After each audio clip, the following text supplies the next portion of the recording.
Kembali di Negeri Setengah Demokrasi, Mas Hanta Yuda. Kalau tadi berdasarkan cerita dari 3 narasumber kita malam tadi bahwa kayaknya demokrasi begitu mahal. Iya. Artinya orang-orang yang berkecimpung di dunia politik kalah dengan orang-orang yang punya kemampuan finansial yang kuat. Terkenal publik ternyata bukan jaminan. Iya, subjektivitas saya, Mas Taufik Basari, Mas Charles itu orang berkualitas, Pak Sultan juga. Nah, orang-orang berkualitas ini berarti kan harusnya harapannya, termasuk saya berharap mereka masuk di Komisi 3, Komisi 10 misalnya. Dan ternyata kalau saya memberi catatan, berarti ada problem di calegnya. Caleg yang lain tentu, ada money politics. Nah, itu kan bisa harusnya ada mekanisme di Undang-Undang Pemilu, mereka bisa dibatalkan kalau Pak Sultan bisa membuktikan kalau penyelenggara pemilu atau MK dan seterusnya punya integritas. Satu itu catatan saya.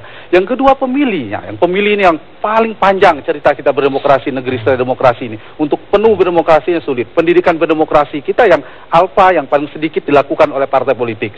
Mas Wani Piro misalnya, iklan seperti ini merusak sebenarnya. Nah ini juga menjadi agenda besar kita, meskipun tidak semua ya, tidak semua uang kita diterima, tapi banyak juga dipengaruhi itu. Yang ketiga, integritas penyelenggara pemilu.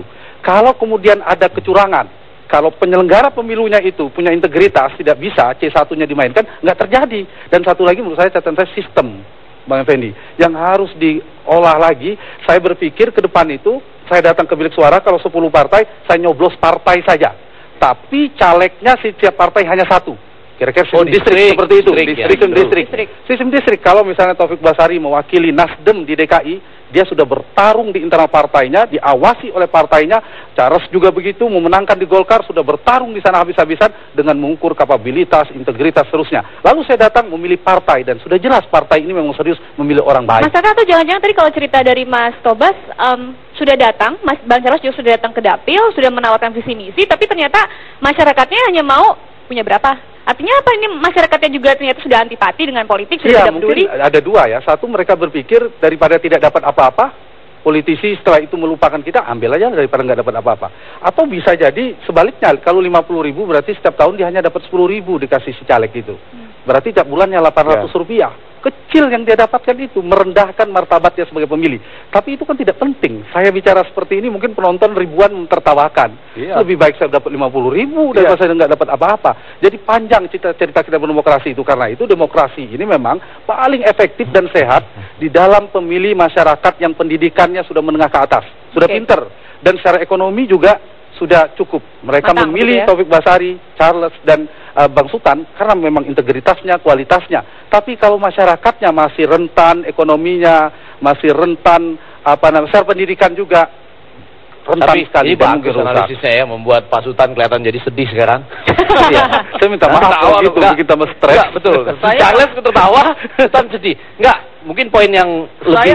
Saya nggak tahu kenapa Pak Effendi Ghazali bilang saya sedih. Dan hati saya tertawa. Oh, itu gejala-gejala stres gitu. Enggak, Pak. Tapi saya mau ke yang lain dua ya. Ini kan dua orang dari tadi soal stres mulu. Makanya dia bilang wajahnya sedih. Ini Pak Effendi Ghazali ini pakar stres. Jangan stres. Saya tahu itu. Dia bukan pakar komunikasi politik, pakar komunikasi stres. Enggak, saya pakar komunikasi politik, spesialisasi stres. Tapi enggak, ada kalimat tadi yang berbahaya itu. Saya terlihatnya sedih, tetapi hati saya tertawa. Tertawa menjadi Effendi Ghazali. Enggak, yang berdua nih, sebagai orang baru ya, itu kan artinya bisa nggak mencoba membandingkan di luar, mungkin termasuk juga politik uang, dengan orang-orang yang baru juga misalnya di dapil masing-masing. Contohnya? Ya, contohnya di dapil Anda, siapa orang baru? Apakah semua orang baru tidak lolos atau ada orang baru yang lolos di dapil masing-masing? Kalau di beberapa partai saya lihat ada orang baru tapi posisinya nomor 1 lolos. Oke. Tapi yang rata-rata hampir orang baru nggak lolos. Nggak lolos ya. Yang saya amati ya, Bang ya. Gitu. Kalau di nomor 1 lolos? Ada di satu partai itu di nomor 1 lolos. Tapi Taufik nomor 1 nih. Dia makanya nggak jaminan juga. Jadi secara umum gitu ya, orang baru yang tidak ditaruh di nomor 1 sulit lolos. Gitu. Artinya apa, Mas? Ya nggak tahu, ini berarti peletakan juga menjadi penting bagi orang baru misalnya. Kalau di dapil saya sih sebetulnya bukan soal dia nomor urut berapa. Karena memang ada yang di nomor urut 1 dia lolos, ada yang di nomor urut 3 lolos, ada yang salah satu partai di nomor urut 6 malah dia lolos, ya kan? Nah, kita bisa melihat kita bicara orang baru. Iya, ya dia bukan incumbent. Tapi kita bisa lihat karena saya juga memperhatikan caleg-caleg lain.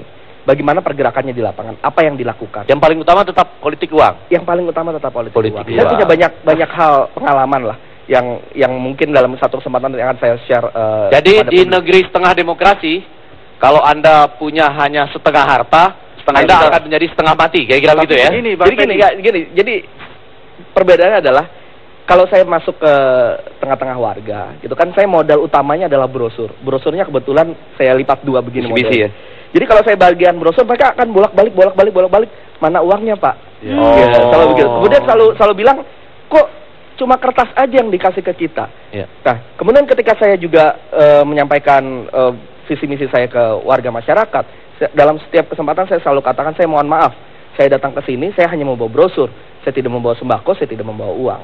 Nah, saya pesan-pesan terhadap perlawanan anti money politik ini juga saya selalu sampaikan kepada warga masyarakat. Bahkan di akhir-akhir masa kampanye saya juga sebarkan pamflet dan spanduk yang mengajak masyarakat untuk sama-sama kita perangi. Jadi kalau terpaksa betul harusnya akhirnya dibagikan selain brosur kupon undian kali ya.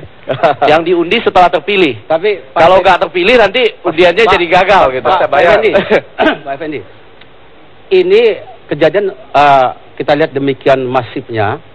Jadi partai politik juga harus ikut cawe-cawe untuk meningkatkan kualitas pemilih ini sendiri, pemilih Paleg ini. Tapi saya belum pernah dengar ada ketua umum partai politik yang teriak ya kan? Makanya kan ini money politik, pemilu kita tidak berkualitas. Enggak, maksud saya. Maksud saya. Iya, sudah berteriak. Makanya maksud saya melalui forum ini kita gugah mereka juga bahwa jangan menyerahkan 100% kepada penyelenggara pemilu, tapi di internal partai juga harus diseleksi. Kalau ada orang yang curang, ada yang membuat money politik dan terbukti dilaporkan internal mereka harus dikasih sanksi. Baik. Jadi akhirnya muncul nanti posisi bersih kan begitu. Tapi spanduk udah banyak juga. Jangan pilih orangnya. Terima uangnya. Ambil uangnya, jangan pilih orangnya, doakan jangan pilih orangnya. Tapi nggak efektif juga itu. Oke, Mas Anda, Bang Sultan, Bang Charles, Mas Tobas, nanti kita lanjutkan berbincang ini. Pertanyaannya adalah ketika Anda sudah mengeluarkan uang, tidak sedikit saya yakin untuk kampanye hingga pemilu ini, ternyata tidak cukup suara Anda untuk masuk ke Senayan. Apa yang Anda akan lakukan bertiga? Dijawab nanti. Negeri Setengah Demokrasi segera kembali. Sesaat lagi.